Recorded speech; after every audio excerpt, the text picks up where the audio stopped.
Jack Abbott just opened his eyes in a hospital bed with Diane by his side, safe, free, and done being Patty's punching bag. But is Kyle about to blow up this fragile piece by declaring war on Victor? It's Radhika from Radhika Storyline, and we're going to talk about Jack waking up, Diane finally getting welcomed home by the Abbott women, and Kyle quietly plotting his next move against the mustache himself. But first, please hit subscribe if you're not already following us. So today on The Young and the Restless, we pick up with Jack finally waking up in that hospital bed, and honestly, thank goodness, because this family has been through it. Diane is right there by his side, and she tells him there's nowhere else she'd rather be. And I mean, of course there isn't. This woman just survived Patty Williams' entire reign of terror, so you bet she's parked herself in that chair, and she's not moving.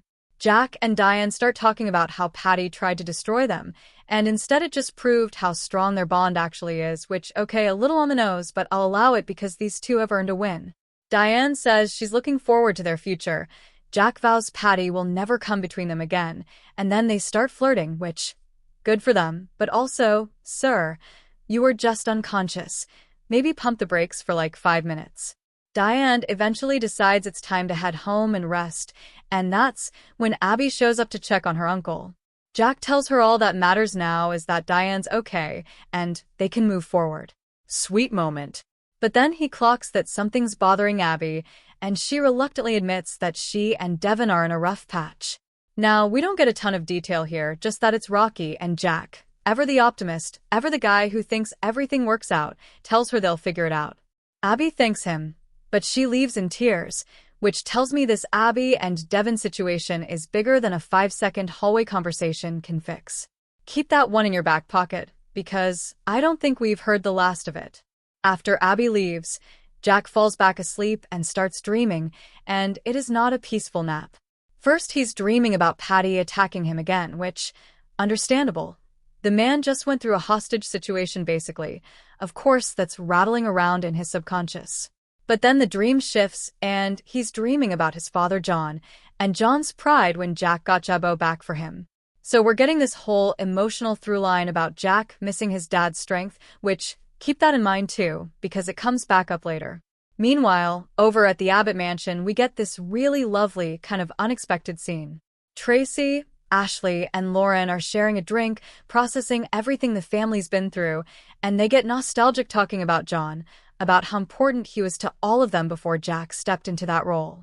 Honestly, this was a nice little gut punch of a scene, because it's easy to forget in the middle of all the Patty chaos that this family has this deep, layered history. They talk about sprinkling salt around to get rid of Patty's bad energy, which, I loved that, very witchy, very on brand for a family that's survived one too many soap disasters.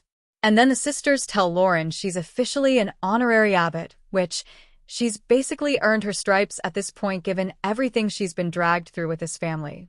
Then Diane walks in, and you guys, this is the moment. She's overwhelmed, emotional, kind of all over the place, but mostly she's just relieved to be back with Jack and actually free. And when Tracy and Ashley tell her she's home, and then Abby joins in and says the same thing, Diane just breaks down. She says she finally feels accepted as an Abbott, and she bursts into tears in Tracy's arms. And look, Diane has had a wild, complicated history with this family. A lot of it earned, a lot of it messy. So watching her finally get embraced like this after everything with Patty hits different. I'm not saying I cried, but I'm also not saying I didn't. Now, let's swing over to society, because this is where the real slow burn tension of the episode is happening. Billy is trying to convince Kyle that the worst is behind them, that they can move forward now that Jack's okay and Patty's been dealt with. But Kyle isn't buying it. He's not convinced at all. And honestly, that's fair, because these two spend some time shuddering at the thought of a future without Jack, who they both agree is basically the family's safety net. Billy tries to reassure Kyle by pointing out that Kyle already proved he's got what it takes. He saved Diane. And that moment genuinely gets to both of them. They get choked up together. But then the scene goes even deeper, because Billy admits something pretty vulnerable. He felt displaced by Kyle, because Jack had stepped in as a father figure to him after Billy lost John so young.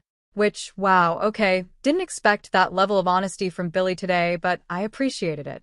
And it turns out these two have made a lot of the same mistakes over the years, including getting completely obsessed with revenge, which, yeah, tracks for both of them historically. And that's when it comes out. Kyle wants to go after Victor. Billy immediately warns him that targeting Victor, the mustache as everyone loves to call him, is going to end up hurting people Kyle actually cares about, because that's just how it works when you go to war with Victor Newman. Kyle admits he doesn't even have a plan yet, but he's asking Billy to team up with him, to bring his experience to the table. Billy, though, says he'd have workshopped this with Kyle months ago, no question, but now he's expecting a baby, and he is to stay out of it.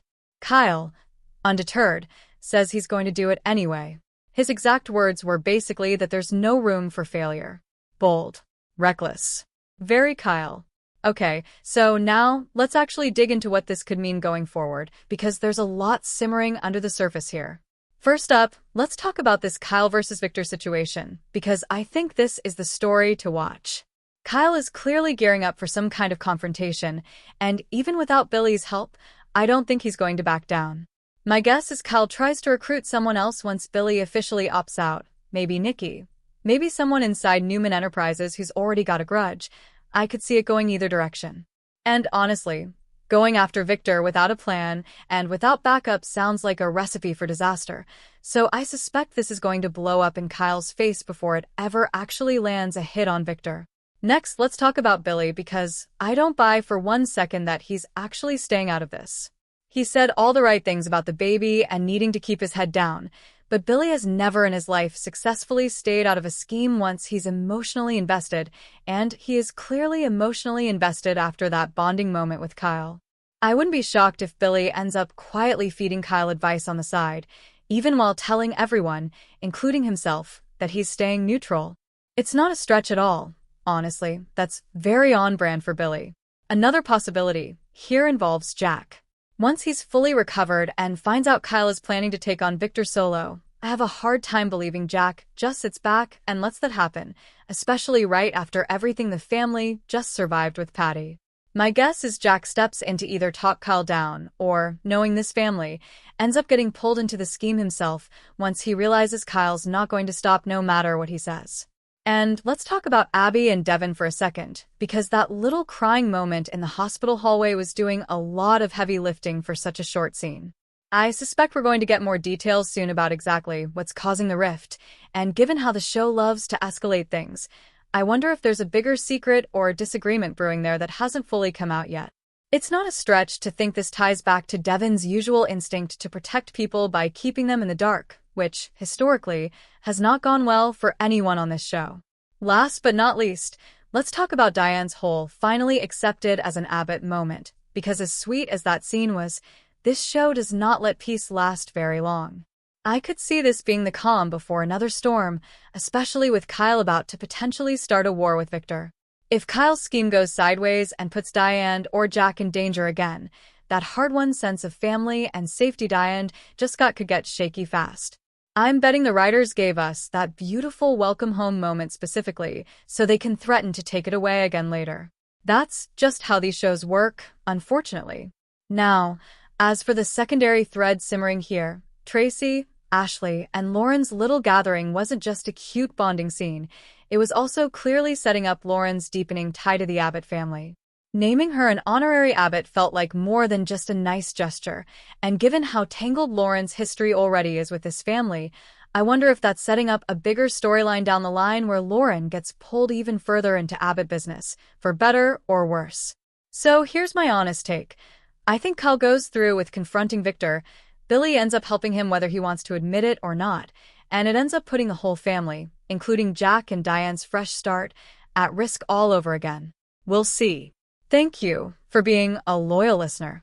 Follow us wherever you get your podcast, because you don't want to miss the next episode. Rodica Storyline is on all the major podcast platforms including Apple Podcast, Spotify, iHeartRadio, and more.